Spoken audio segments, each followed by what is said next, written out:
all DC here. So let's talk about, we're talking movies. Let's talk about a movie that's not DC. Everybody's favorite superhero movie ever made. You Supposedly. It does seem that way, doesn't it? Oh, man, no. I see. Okay, of course we're talking about, this fantastic flop. Fantastic Four. FANT4STIC. Yeah, FANT4STIC. Right. Well, yeah, I'm sorry. I said it wrong. Sorry. But, yeah, that movie, honestly, okay, here's the thing. That movie was doomed as soon as they cast Michael B. Jordan, because no matter how good or bad it was, everybody already decided they hated it because of a non-white actor playing Human Torch. And that, to me, is the biggest disservice that was done to this movie. More than any other mistakes that were made from the directors or the writers or the actors or any other mistakes that you can point to, the biggest thing that was counting against this movie from the very beginning was how people reacted to Michael B. Jordan getting cast. Yes. I don't think, yes, that did have a big deal with it, but the movie sucked. Bottom line, the movie sucked. The movie was terrible. You can have Human Torch, black, Asian, alien, green, Creon, whatever you want to call it. The movie sucked. Bottom line, every act in the movie sucked. Direction sucked. Story sucked. Special effects sucked. This movie was terrible. Should have never been made. Should have never been greenlit. And I have a problem with you fanboys out there. For all of you fanboys are watching this movie on DVD and Blu-ray, spending your money when you could have been spending money on something else, saying this movie, oh, it wasn't that bad. Fuck you. This movie sucked. Stop promoting this movie.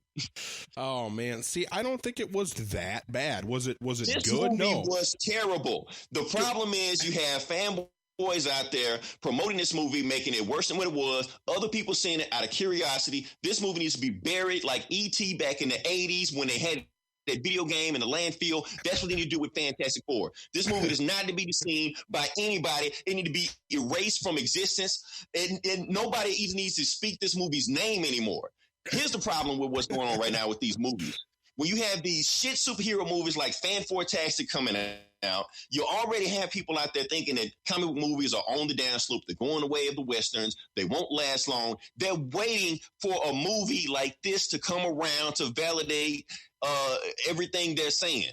Whenever a movie gets made like this, we're just going to go back to the Stone Ages when Batman and Robin came out, back when X-Men 3 came out, where superhero movies just going to just go away. We do not need movies like this. They hurt movies overall. They hurt Marvel movies overall. They hurt DC movies overall. If people hear about a bad superhero movie, they're going to think, well, there might be another chance we might get another movie like that. We don't need that. Screw Fantastic Four. Let's stop talking about that movie. Stop promoting it. Move on to something else. See, here's the thing. I'm done. No, okay. I think that it was, everybody already decided they hated it before they went to see it. Am I saying it's a good movie? No, I'm not going to say it's a good movie. That would be nonsense. But was it anywhere near as bad? I don't think it's anywhere near as bad as you're making it out to be, and I don't think it's anywhere near as bad as 99% of the people who went to see it made it out to be. Were there plot holes? Oh yeah, there were plot holes big enough to drive a truck through. I mean, there's no question about that. Was there questionable acting? Most definitely there was questionable acting. Was there direction problems? I don't think that there was any direction. So there are a lot of problems, already stacked up against this movie. I mean, the scene with the science fair where Reed Richards is in the same science fair as some 11-year-old kid with... Right, he's like 30. I'm like... Yeah, that was weird. And he's like, oh, now I'm going to go to college at a company where I'm going to live upstairs. Like, what in the world are you even talking about now? Like, yeah, there were a lot of problems, but at the same time, I think that there were a lot of good things about this movie. I actually like the way that the Doom was handled. I really like the way that I thought that was Doom. It was what's his name, Dr. Doom or whatever. That was Dr. Doom. Yeah, it was good. No, he was handled. He was handled just fine. He looked good. I liked the look of it. I liked the way that it was approached.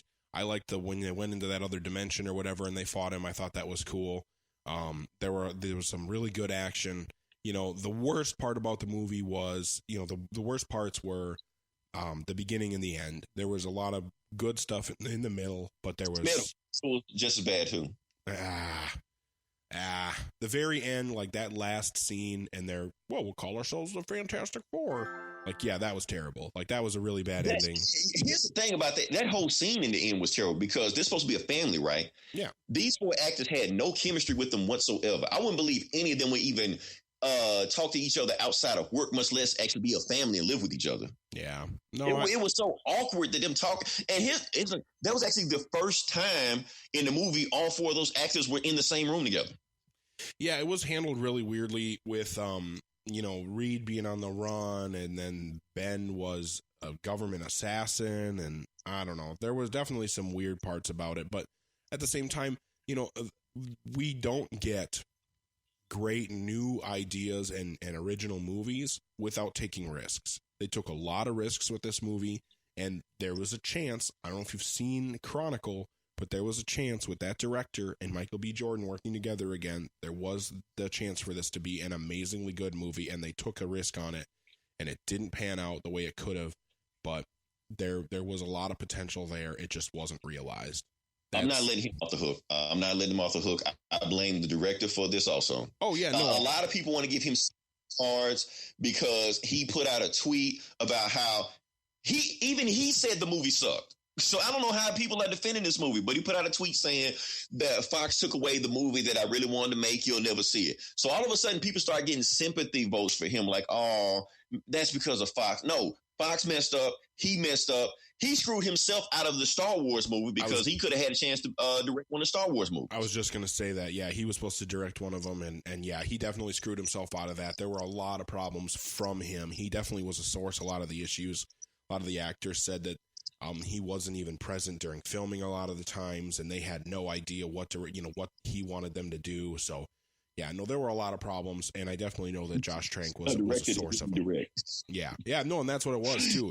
He wanted to sit in and that's what I've read from a lot of different sources, that he basically wanted to sit in his trailer and not do anything and not talk to anybody, and that's not a way to make a good movie. I don't know if you've seen Chronicle, though. I think that movie proves that he has the ability to make a good movie, and it proves that Michael B. Jordan has the ability to play a really awesome superhero. So I hope that this doesn't blacklist Michael B. Jordan from superhero movies, because I want to see him. Oh, people, yeah, after Creed, people have clearly forgotten that Michael B. Jordan was even in that movie. So Good. he'll be fine. Good. I think he'll be the only person that survives this movie, to be honest with you.